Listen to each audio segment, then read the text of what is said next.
224페이지에 이제 뭐가 떴냐면 국가배상법 조항을 먼저 소개해 놨어. 왜 그러냐면 이제 그 국가배상법 조항을 우리가 분석하는 거야. 그래서 그 뜻이 뭔지 그 조항과 관련해서 뭔가 다툼이 벌어졌을 때 법원이 뭐라고 해석 판단을 내렸는지. 그래서 국가배상법 2조 보니까 이렇게 써 있지. 우선 밑줄 쳐줘봐. 누가 배상 책임을 진다고 써놨어? 국가나 지방자치단체가 배상 책임을 진다. 응? 국가나 지방자치단체가 뭐 했을 때? 읽어보니까 공무원 또는 공무를 위탁받은 사인이 직무를 집행하면서 고의 또는 과실로 법령을 위반하여 타인에게 손해를 입혔을 때나 또는 자동차 손해배상보장법에 따라 손해배상 책임이 있을 때는 이 법, 국가배상법에 따라 누가 배상을 해야 된다? 국가 또는 지방자치단체가 배상을 해야 된다. 다만 아까 헌법에도 있었지.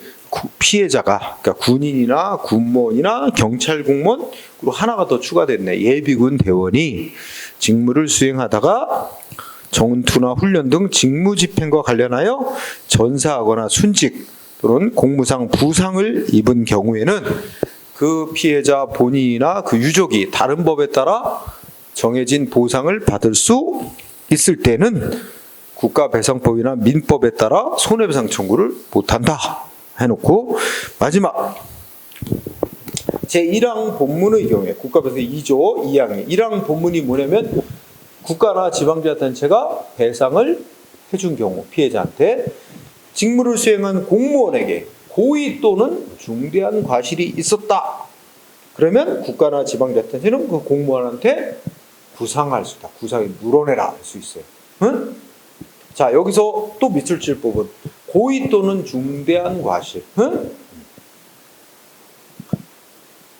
그리고 끝부분에 가면은 밑줄 치는 건데 구상할 수 있다 이랬지?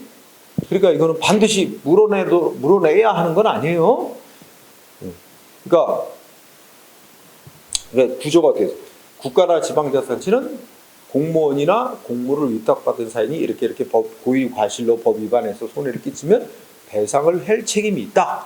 그래서 피해자한테 국가가 배상을 해주고 난 다음에 직무를 위법하게 수행한 공무원에게 위법임을 알면서 그렇게 직무를 수행했다 하는 고의가 인정되거나, 또는 공무원이라면 당연히 이게 위법이 아닌가 이게 주의를 기울이고 했어야 되는데 공무원이라면 기울여야 될 주의 의무를 전혀 기울이지 않아서 완전히 거의 고의에 가까운 아주 큰 과실을, 잘못이 주의 의무를 전혀 기울이지 않은 것 같은 그런 큰 과실, 실수가 있을 때는, 중대한 과실이 있을 때는 그 공무원한테 물어내라고 할 수 있다.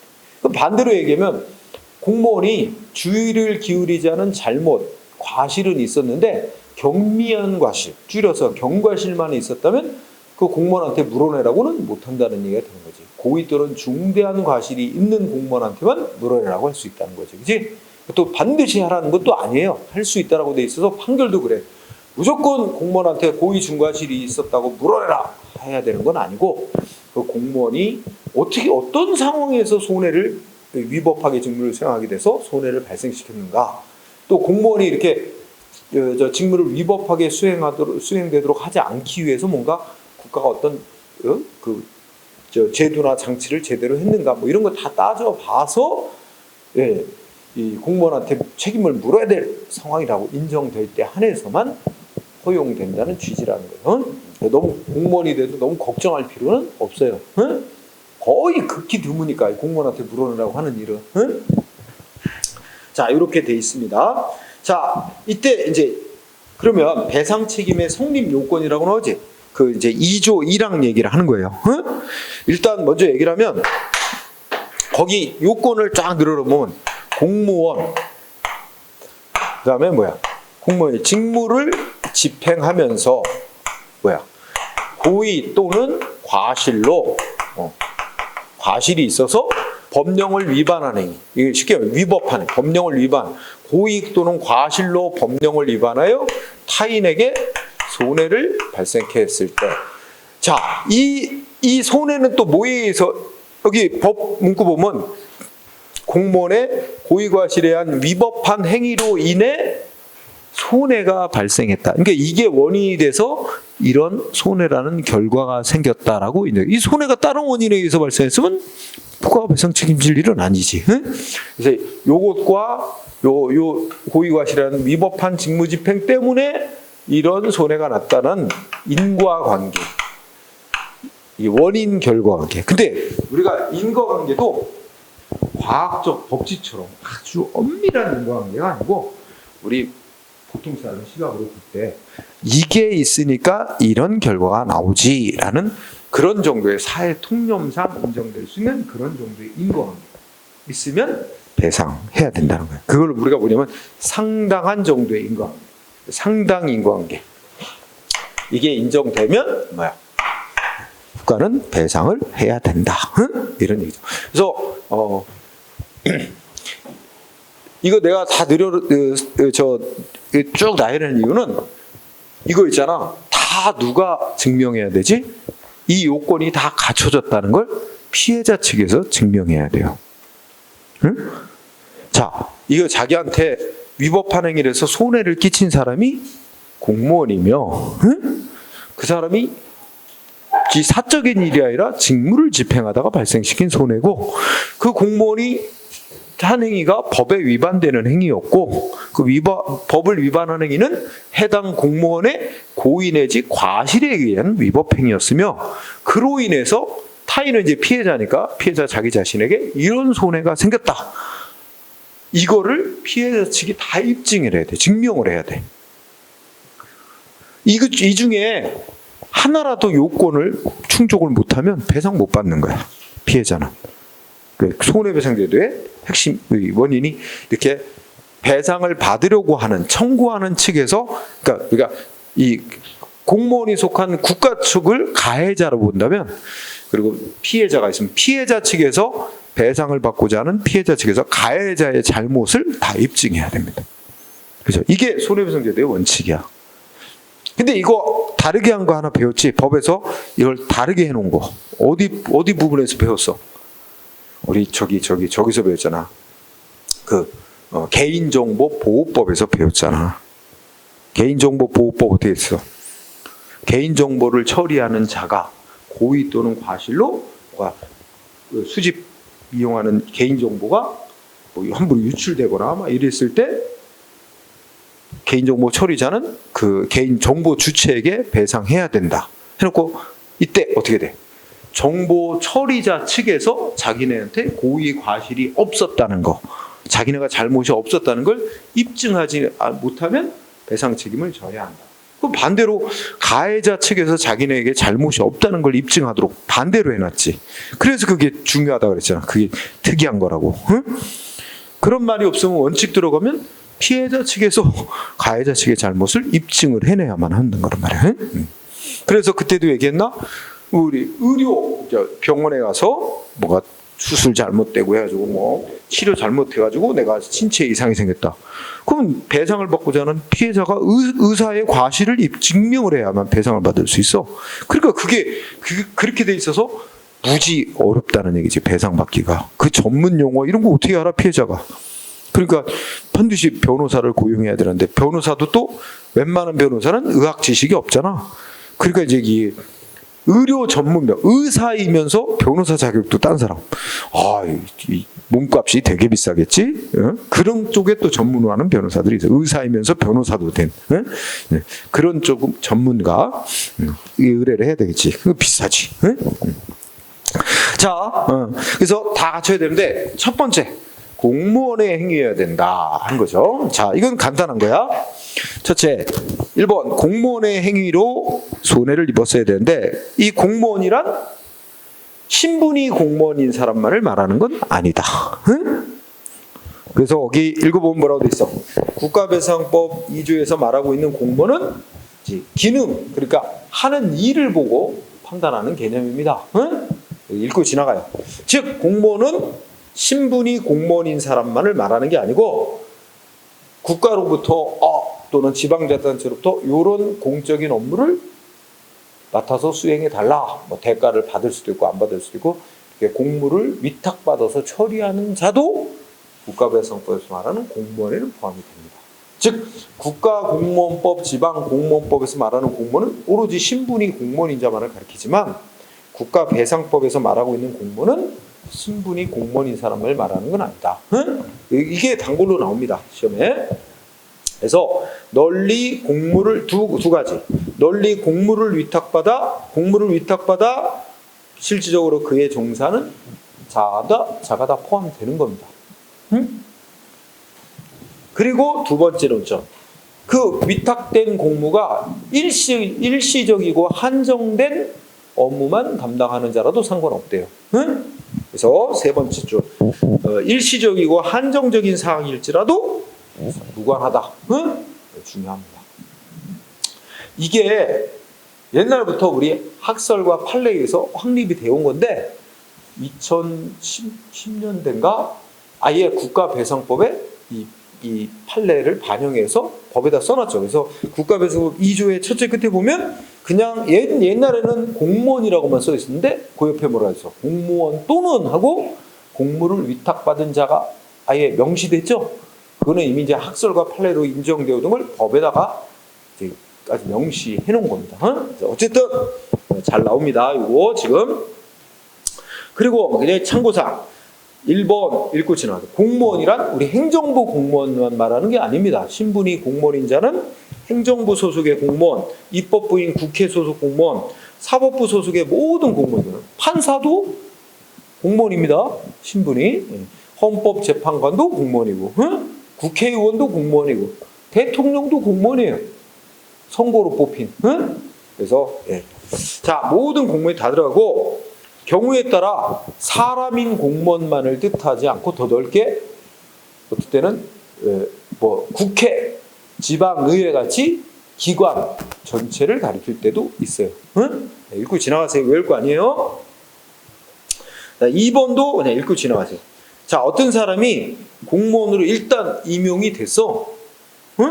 공무원으로 임명이 됐는데 나중에 뭐가 밝혀져서 그 사람이 공무원이 될 수 없는 결격사유자였다는 게 뒤늦게 밝혀져서 그러면 어떻게 되겠어요? 임명행위는 처음부터 무효로 다루고 다룬다 그랬지?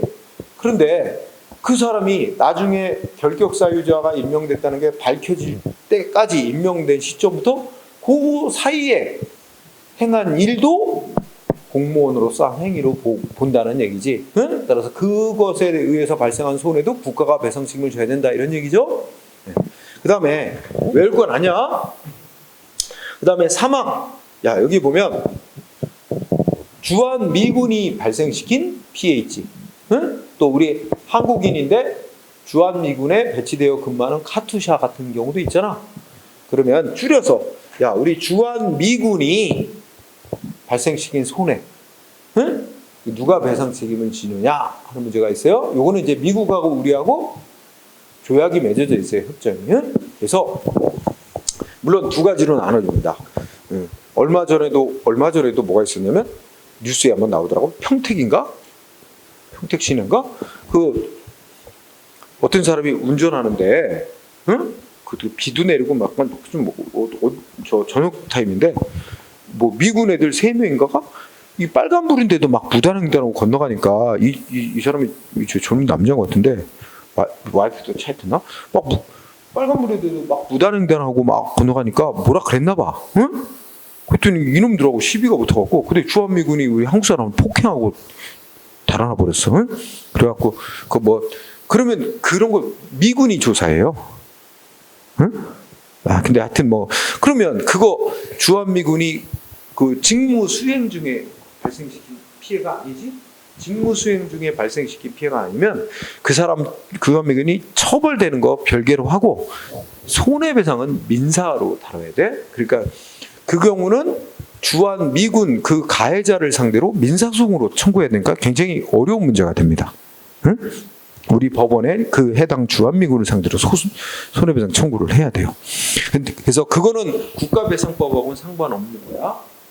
민법으로 해결해야 되는 거야. 근데 주한미군인데 공무 집행 중에 직무 수행 중에 발생시킨 손해라면 그러면 피해자가 우리 국민이잖아. 그러면 미국하고 우리나라하고 이제 공무집행 중에 주한미군이 발생시킨 손해에 대해서는 우리 피해자인 국민은 대한민국 정부의 국가배상법에 의해서 대한민국 정부를 상대로 손해배상을 청구해서 받아가게 돼 있어요.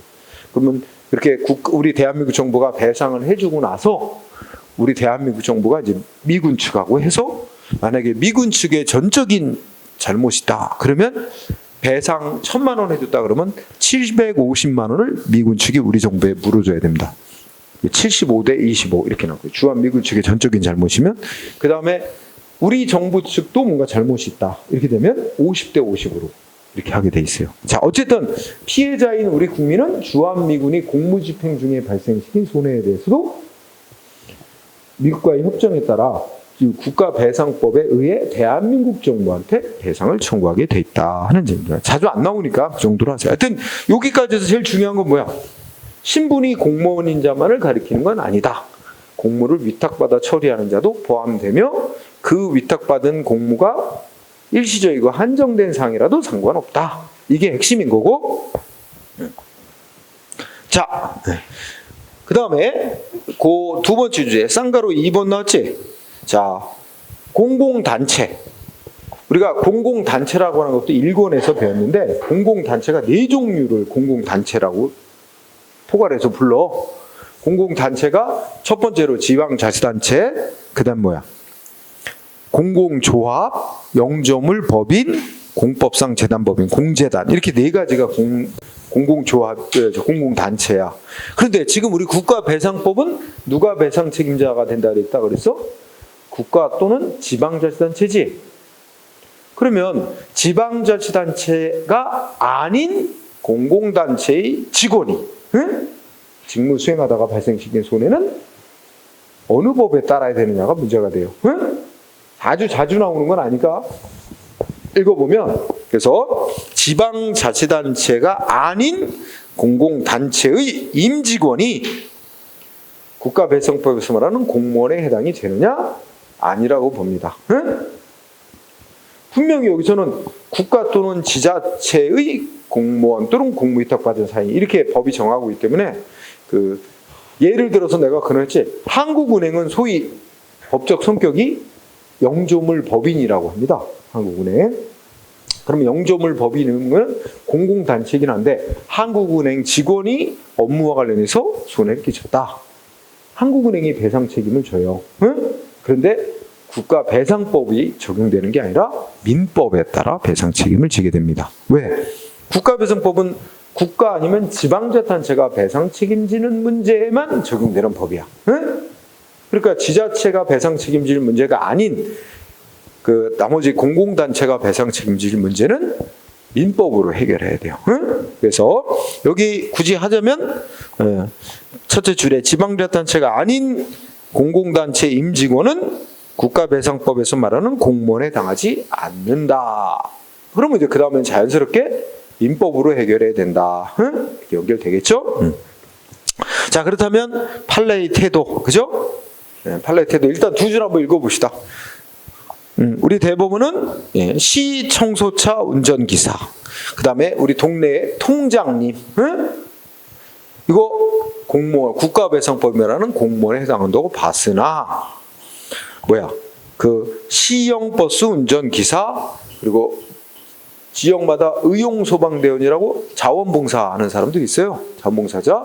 의용소방대원은 국가배상법이라는 공무원이라고 보지 않았다. 자, 그래서 등등 했으니까 오른쪽에 정리해놨어. 이거 좀 약간 암기가 필요합니다. 그래서 대법원 판례에서 공무원으로 국가배상법에서 말하는 공무원에 해당된다고 본 사례. 그래서 제일 문제 많이 나오는 게 통장, 그 다음에 교통할아버지. 이 제일 많이 나와. 통장하고 교통할아버지가 제일 많이 나오고, 그 다음에 청원경찰. 청원경찰은 우리가 일반 은행에 근무하는, 일반 사기업인 은행에 근무하는 청원경찰도 있죠. 그 민법으로 해결해요. 그런데 국가나 지방자치단체에 근무하는 청원경찰은 공무원에 준하는 지위를 간다고 보기 때문에 국가배상법에 따라 배상 이루어집니다. 그런 거. 그다음에 국가배상법이 말하는 공무원에 해당하지 않는 자로 제일 많이 나오는 게 의용소방대원이 있고 또 두 개 더. 자, 우리 지난번에 대집행 공부할 때 나왔었지? 법령에 의해서 대집행 권한을 위탁받은 한국토지공사는 그 스스로가 대집행을 행하는 주체로서 직무를 수행하는 거지, 마치 지방자치단체에 고용되어 대집행 업무를 수행하는 공무원의 지위에서 하는 게 아니다. 응? 세 번째, 부동산 소유권 이전 등기에 관한 특별조치법이 정한 보증인. 이거는 최근 판례에서 나온 건데 시험에는 아직은 안 나오고 있어. 하여튼 여기 잘 정리해 놓기 바랍니다. 그래서 요게 이제 주된 거야. 여기서는 이제 요 판례가 그래서 중요한 거고. 네 번째. 자, 제목이 뭐야? 내가 피해자라거든요. 나한테 피해를 준 공무원이 홍길동이다. 홍길동이라는 공무원이 나한테 피해를 준 거다. 분명히 어떤 공무원인지 내가 알 수 있으면 좋겠으나 나한테 피해를 준 사람이 공무원이라는 건 알겠는데 어떤 공무원인지 모르면 배상을 못 받는 건가? 이건 문제 있다 이거야. 응? 그래서 피해자로서는 이게 공무원이 직무를 수행하다가 발생시킨 피해다라는 것만 증명하면 되고 어떤 공무원이었는지는 공무원 누구였는지는 못 밝혀도 괜찮다고 봅니다. 응? 그걸 이렇게 표현해. 가해 공무원이 누구인지 특정할 필요는 없다. 응? 그래서 어떤 경우가 있어. 거기 넷째 줄에 경찰관들의 시위 진압 과정에서의 피해 이렇게 있지. 그럼 경찰관들이 막 시위대들을 진압을 했는데, 그죠? 진압이 끝나고 나서 보니까 어떤 시위대원이 경찰관의 폭행으로 맞아 쓰러졌어, 그죠? 근데 이거 어떤 경찰 공무원이 폭행한 건지 모를 수 있잖아. 쉽지 않잖아. 그렇더라도 여러 정황상 이게 경찰 공무원의 진압하다가 이렇게 발생하고, 그럼 경찰 공무원 누군지 모르지만 경찰 공무원 폭행 때문에 이렇게 됐다. 이것만 인정받으면 배상되는 거야. 그죠? 그러니까 가해 공무원을 특정할 필요는 없다가 포인트예요. 응? 자, 그러면 그 밑에 판례는 바로 이제 공무원인지 아닌지에 관한 판례로서, 첫 번째는 뭐 나왔어요? 국가배상법이 말하는 공무원은 아까 말한 거 다시 확인하는 거야.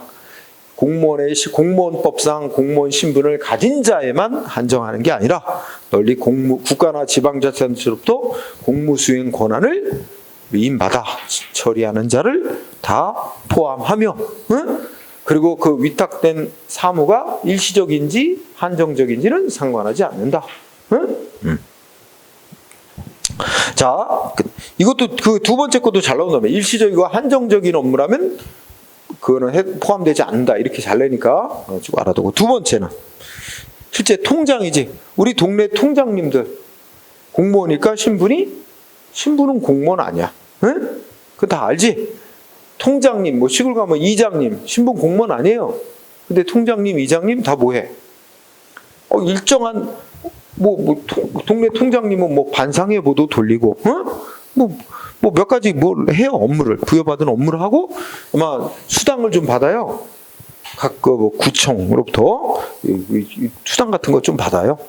그래서 또 동네 아주머니들은 예전에 이제 시골 동네 가면 몇 통 해도 막 거리가 떨어져 있고 하면 일하기 힘든데 요새는 아파트 한 동 내지 두 동이 한 통이야. 그러니까 어떻게 보면 일하기 좀 편하기도 해서 통장 공고를 하면 응모하는 또 경쟁이 또 치열한 것도 있어요. 응? 그 기사에도 났어. 어디는 시험 본대. 지원자가 많으니까 시험을 봐서 뽑는다고 공고한 것도 있어요. 응? 근데 전번에는 우리 아파트 단지에 엘리베이터에 붙어 있는데 공고를 했는데 아무도 지원자가 없었나 봐. 또 재차 공고를 하고 막 하더라고. 그리고 지역에 따라 틀린데. 자, 1번 그거 알아두고 그다음에 2번 결국 통장은 뭐야? 신분은 공무원은 아니지만 지방자치단체로부터 제한적이지만은 어떤 업무를 수행할 권한을 부여받고 있다 이런 얘기죠. 그래서 국가배상법에서는 공무원에 해당한다. 응? 근데 이제 그 위에 사건은 어떤 사건이냐면 지금은 그런 일 안 하지만 옛날에는 누가 이제 내가 어느 동네 살다가 어느 동네로 이사 가잖아. 그러면 가서 이제 전입신고를 해야 되잖아. 그러면 이랬어요. 내가 전입신고서 저 동사무소 가서 전입신고서 그 종이로 된 거 갖고 와서 거기다가 내 뭐 주소지나 뭐 이런 거 쓰고 통장한테 확인 도장을 받아가야 돼. 내가 여기 거주하는 사람 맞다는 거 확인 도장을 받아서 동사무소 가서 지금은 이제 주민자치센터 가서 전입신고를 그때는 그렇게 해야 됐어요. 통장에 확인 도장을 받아야 돼. 지금은 안 하지만 예전에 그렇게 돼 있었다고. 그때 당시 아마 여기 보니까 통장이 진짜 여기 거주하는 사람인지 아닌지 확인도 안 하고 그냥 도장을 찍어줬고, 그래서 실제 거주하지도 않는 사람이 뭔가 거주하는 것처럼 주민으로 전입신고를 해가지고 뭔가 사기를 쳐가지고 뭔가 사건이 생긴 거야. 그래서 거기에 대해서 통장도 공무원에 해당되고, 그러니까 이 통장의 행위에 대해서 지방자치단체가 배상을 해야 된다 이렇게 판결한 논리와 연관이 돼 있죠. 어쨌든 통장. 그 다음에 세 번째는 이른바 교통할아버지. 응? 그러지. 뭐 처음부터 끝까지 교통할아버지는 딱 이거 하나 나오니까 교통할아버지 사건이면, 교통할아버지는 두 가지가 있는데, 교통할아버지 국가배상법에서 말하는 공무원에 해당한다. 신분은 공무원 아니지만 이 교통할아버지라고 일명 일컬어지던 할아버지는 이제 동네 구청장이 각 동장들에게 지시를 내렸어. 응? 각 동마다 신체 건강한 할아버지들을 선정을 해라. 그 할아버지들에게 구청에서 모자랑 어깨띠 나눠주고 깃발 들고 간단한 교통정리 업무를 맡긴 거야. 응? 그리고 수당을 좀 드려라. 이렇게 했는데 일명 그게 교통할아버지라고 부르는 거야. 근데 사건은 어떤 사건이야? 이 할아버지들한테 맡긴 일은 뭐 거기 나와 있듯이 뭐 거리 질서 확립, 응? 그다음에 뭐 예를 들자면 여기가 횡단보도다, 교차로인데, 그러면 이런데 이제 할아버지들이 서가지고 모자 쓰고 구청에 나눠져 어깨띠 두르고 깃발 들고 깃발 내렸다 들었다 뭐 어린애들 이렇게 또 차도로 내려서지 않도록 하고 뭐 이런 거 간단한 업무 하시라고 한 거야. 그런데 어떤 A라는 할아버지는 너무 의욕이 넘치신 거야. 응? 시키지도 않은 일을 해. 교차로 한복판에 나가서 막 교통정리를 하신 거야. 응? 근데 이게 잘못돼가지고 사고가 난 거야. 교차로에서. 이렇게 되니까 이제 사고의 피해자가 이 교통할아버지가 잘못된 뭐 신고를 하고 해서 사고가 났다. 그러니 이 할아버지한테는 구청에서 나눠줘 모자 쓰고 이렇게 들고 이거 했으니 구청이 책임져라 이거지. 그래서 구청을 상대로 손해배상 청구를 한 거야. 근데 구청에서도 뭐라 그래? 우리가 그 할아버지한테 뭔가 제한적이지만 구청이 업무를 맡긴 건 맞는데 이 할아버지는 그 맡긴 일의 범위를 벗어나서 독단적으로 시키지도 않은 일을 하다 사고 낸 거니까 그건 할아버지가 개인적으로 책임져야 될 문제고 구청은 책임이 없다 이렇게 나온 거야. 응? 그래서 여기 두 가지 논점인데 이 교통할아버지도 어쨌든 구청이 일을 맡긴 거야. 응? 그렇기 때문에 국가배상법에서 말하는 공무원에 포함된다. 근데 두 번째가 더 중요했는데, 두 번째는 뭐가 중요했냐면 이 할아버지가 시키지도 않은 일을 독단적으로 하다가 사고를 냈잖아. 이게 과연 여기에 해당되느냐가 쟁점이었어요. 이게 직무를 수행하는 행위에 포함이 돼 있느냐, 응? 직무 집행 행위에 해당이 되느냐가 쟁점이었어. 응? 근데 구청은 우리가 맡긴 일이 아니다. 우리가 맡긴 일의 범위 밖의 일을 독단적으로 한 거니까 이건 직무 집행 행위에 해당한다고 할 수가 없다. 그러니까 그 할아버지 개인을 상대로 민법에 의해서 피해자는 할아버지 개인을 상대로 배상을 청구해야 할 일이지 이렇게 나온 거야. 그렇죠? 그런데 이따 나중에 보면 알겠지만 직무 집행인지 아닌지는 뭘 보고 판단하냐면 실제로 직무행위에 속하는지 아닌지는 중요하지 않아. 이제 보통 사람의 기준으로 볼 때 외관상, 겉으로 보이는 거, 응? 외관상 직무 집행하는 행위처럼 보여지는 거면 충분하다는 거야. 외관이 중요하대. 그러면 이 교통할아버지는 구청에서 나눠준 모자 쓰고 어깨띠 두르고 뭐 깃발 두고 하면 누가 봐도 뭐 하는 걸 봐? 구청에서 부여한 업무를 수행하는 것처럼 보이지 않느냐? 그렇다면 뭐로 봐야 된대? 이거 국가배상법에서 말하는 직무집행행위로 포함되는 거로 봐야 된다. 외관을 보고 판단해야 되는 거야. 실질은 아니잖아. 실질은 직무 권한 준 범위 밖의 일을 하는 거잖아.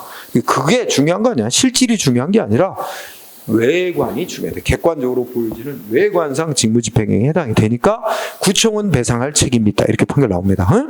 자, 그건 두 번째 논점 관련 거. 어쨌든 교통할아버지 공무원에 해당. 그 다음에 4번은 그렇게 잘은 나오지는 않는데 그래도 서울시 산하 구청 소속의 청소 차량 운전 기사도 공무원에 해당되는 거로 봤다는 거예요. 응? 그리고 국가나 지자체에 근무하는 청원 경찰도 공무원에 포함되는 거로 봤으니까 국가배상법에 따라 배상해야 되고. 그러나 다음 페이지 보면 6, 7, 8은 아닌 사례죠. 우리가 의용소방대원은 읽어보자. 의용소방대 시험은 이런 내용 안 내. 세부 내용 안 내. 그냥 결론만 물어봐. 의용소방대원 국가배상법상의 공무원에 해당되는 거로 봤니 안 봤니 이거만 물어봐요. 네? 우리는 내용도 오래 기억하기 위해서 그 의용소방대는 말 그대로 의용이라는 게 자원봉사에 자발적으로 그래서 국가기관이라고 할 수 없음 물론이고 말하면 무슨 지방의 시군 구할 때 군에 예속된 기관이라고 할 수도 없으니 의용소방대원이 소방 뭐 저거 하다가 소방대장의 승인을 받고 저렇게 해서 차량 운전하다 뭐 이렇게 했는데 이를 군이 부여한 사무를 집행하다가 발생시킨 사고라고 볼 수는 없다. 뭐 이렇게 했는데 어쨌든 의용소방대원은 공무원이 아닌 거로 봤습니다. 그러면 피해자로서는 이 의용소방대원에게 직무를 맡긴 군청을 상대로 손해배상 청구. 군청이 배상할 책임은 없다는 거지. 의용소방대원 개인을 상대로 민법에 따라 배상 청구를 해야 된다. 이런 결론이었던 거지. 그지? 의용소방대원. 그 다음에 7번 한국토지공사는 이미 했어. 그렇죠? 했지? 공무원의 지위에서 하는 게 아니다. 응? 그래서 결론이 토지공사가 대집행을 위법하게 해서 손해를 끼쳤다면 토지공사 스스로가 배상할 책임자가 되는 거지. 만약에 토지공사가 지방자치단체에 고용된 공무원의 지위에서 대집행을 했다고 보면 지방자치단체가 배상할 책임자가 되는 건데 그건 아니다 이거지. 응? 토지공사 스스로가 배상할 책임자인 거다. 그 다음에 8번째는 이제 가장 최근 판례지. 그래서 거기 부동산 소유권 이전 등기 특별조치법상의 보증인이라는 사람은 보증인에 해당하는 자는 공무를 위탁받아 수행하는 자라고 볼 수는 없다. 그래서 공무원의 지위를 갖는 거로 안 본 거죠. 셋. 이건 여기 6번, 7번은 시험에 이미 자주 나왔고 8번은 새로운 판례라 이제 나오기 시작할 거예요. 6, 7, 8은 공무원으로 보지 않은 자다. 이렇게 기억하면 될 거예요. 자, 그리고 이제 요 공무원은 뭐 거기서 이제 그치는 거고, 그 다음에 이제 직무집행행위에 대해서 이제 물어보는데 이게 여러 가지 논점이 있어. 근데 이제 가장 중요한 논점이 아까 뭐로 본다 했어? 객관적인 외관을 본다 그랬지? 외관. 응? 이걸 기준으로 삼습니다. 직무집행행위에 해당한다고 봐야만 배상 책임. 근데 이런 거 있잖아. 아까 보면 공무원인데 직무를 수행하는 게 아니고 공무원인데 휴가 때 휴가철에 놀러 갔어. 그지? 놀러 갔다 옆자리 사람하고 시비부터 싸워서 폭행을 했어. 그러면 이건 공무 수행, 직무를 집행하다 하는 게 아니라는 게 너무나 명백하지. 그러면 국가나 지방자치단체는 이거에 대해서 배상 책임 없어. 그 공무원에게 일을 시킨 국가나 지자체는 상관이 없어. 그 공무원 개인이 민법에 따라 배상 책임을 지는 거야. 응? 공무원의 행위라고 해서 다 국가가 배상 책임을 지는 게 아니라 공무원의 행위라도 직무를 집행하다가 발생시킨 손해야 된다. 근데 그 직무 집행이지 아닌지는 객관적인 외관을 기준으로 판단한다. 실제로 직무행위에 속하는지 않는지 그건 중요하지 않다. 이거 내가 미리 그냥 설명하는 거야. 그래서 예를 들자면 이런 거 있어서 이것도 다 판결로 사례인데 군인이 있는데 이제 군대 이제 제대 얼마 안 남겨놓은 말년 고참이라고 하지. 응? 말년 병장이 있어. 제대 얼마 안 남겨놓은. 근데 되게 심심해. 응? 그러니까 여기 저 쫄병한테 시켜갖고 야 군용 트럭 좀 꺼내와. 응? 이래갖고 군용 트럭 몰래 꺼내와서 부대 밖으로 나가서 술 먹고 놀고 하다가 부대로 이제 복귀하는 과정에 민간인을 치어서 사망하게 만들었어. 응? 그래갖고 이 피해 유족이 군인들의 직무집행으로 피해 입었다고 국가를 상대로 손해배상 청구를 했어. 국가배상법에 따라. 국가는 뭐라 그러겠어? 아니 이 군인들 직무를 집행하느라고 사고 낸 게 아니다. 응? 이거 지네들 불법적으로 유흥하기 위해서, 놀기 위해서 불법적으로 몰래 군용토를 꺼내가지고 이렇게 놀고 술 먹고 놀다가 돌아오다가 발생시킨 사고니까 직무집행위가 관련된 사고가 아니니까 국가는 책임 없다. 이렇게 나오는 거야. 그 군인들 개인들한테 민법에 따라 배상 청구해라. 이렇게 나오는 거지. 여기 쟁점이 바로 직무집행행위로 볼 것이냐 아닐 거냐. 근데 거기서 가만히 보면 왜 이거는 분명히 직무집행행위 실질은 아니야. 하지만 일반 국민, 보통 사람의 국민의 시각에서 보자면 군인이 군복을 입고 군용 트럭을 운전하고 간다면 물어볼 수밖에 없어. 군 업무를 수행하는 것처럼 보여질 수밖에 없는 거 아니야, 외관상. 그러니까 이거는 그런 기준으로 판단해야 된다는 거야. 그런 기준으로 판단한다는 게 뭘 위한 거냐? 피해자를 보다 구제를 확장하기 위해서, 피해자에게 손해배상을 좀 더 폭넓게 보장하기 위해서 이렇게 판단하는 거예요. 여기 두 가지다. 신분이 공무원인 자만을 말하지 않고 공무를 위탁받아 처리한 자까지도 포함하는 것도 돈이 많은 국가가 보다 배상 책임을 넓게 지도록 하기 위해서 그렇게 하는 거고, 직무집행이냐 아니냐 판단하는 기준도 속사정 외부 사람들이 모른다. 그러니까 겉으로 드러난 객관적인 외관을 보고 직무집행하는 것처럼 보여진다면 보통 사람의 기준으로 그럼 그 직무집행으로 인정해서 국가나 지자체가 배상을 해야 된다. 이것도 다 피해자 구제를 확대하기 위해서 그렇게 요건을 해석하는 거예요. 확대해서.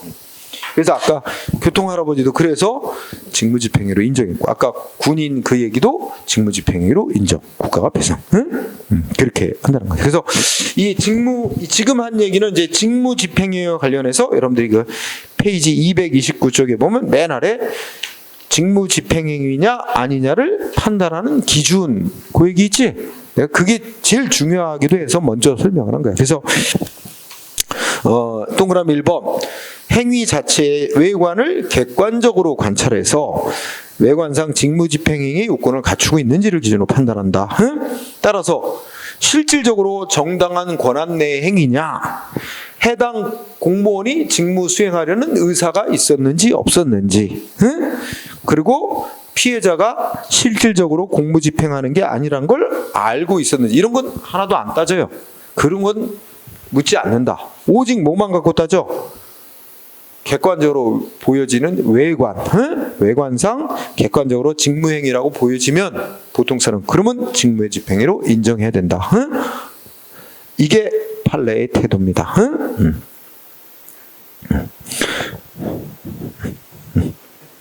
자, 그래서 이제 그 페이지 넘어가면 이제 또 판례들이 이렇게 소개되고 해서 그 중에 내가 이제 뭐 교통할아버지 얘기도 거기 넣어놨을 것이고, 같이 군인 얘기도 거기다 써놨을 것이고, 그 중에 다 하는 게 아니고 230쪽에 맨 아래 보면 3번 판례는 교통할아버지 아까 얘기했었지? 230.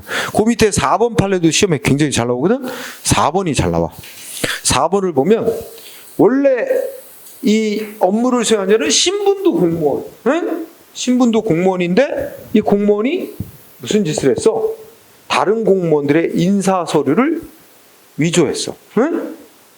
그러니까 이 어떤 공무원이 있는데 원래 이 공무원은 신분도 공무원이다 인사 업무를 담당해 온 공무원이었어. 근데 이 공무원이 어느 날 헷가다.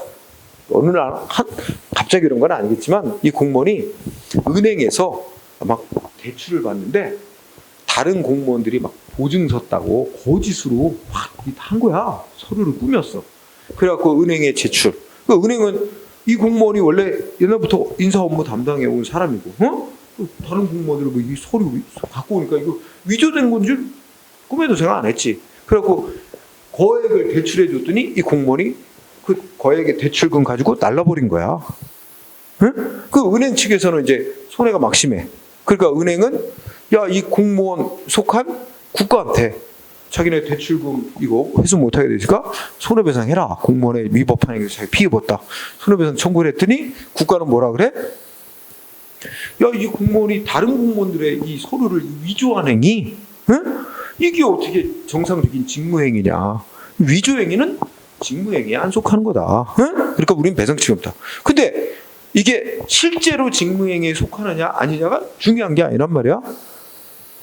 여러 가지를 볼 때 외관상 정상적인 직무집행으로 보여지냐 아니냐란 말이야. 근데 판례는 뭐라 했어? 이거 여러 가지 그동안의 사정으로 이거 정당한 직무집행행위로 보여지는 외관상 그런 여지가 있어. 그러니까 이건 직무집행한 거로 봐야 된다. 그러니까 그거에 대해서 국가는 배상해야 된다. 이런 얘기지. 그렇죠? 이거 되게 잘 나온다. 어떻게 내? 이거 위조하는 것은 다른 공무원들의 의사수를 위조하는 것은 실질적으로 직무집행행위에 속하지 않는 행위이므로 결과적으로 국가배상법의 직무집행에 해당하지 않는다고 그랬다. 이런 식으로 많이 내는 거야. 응? 실질적으로는 직무에 안 속하는 건데 그게 중요한 건 아니라는 거지, 그지? 그래서 아주 잘 나오는 예를 설명했어. 그래서 이거 이제 직무집행행위만 설명하는데도 시간이 많이 걸려. 그래서 오늘은 여기서 끝쳐야겠다. 이런 공무는 공무원까지만. 알았죠? 그리고 이 직무집행에 관련해서는 한 3가지 정도의 소주구배제가 있어요. 직무의 범위를 어떻게 잡을 거야? 어디까지로 볼 거냐? 응? 막 관련해서도 논점이 많고 또 판례도 있고 하니까. 그래서 요 2번째 여기서부터는 다음 시간에 공부를 해나가기로 하고 오늘은 기출문제를 풀어보고 마무리를 짓도록 하겠습니다. 자.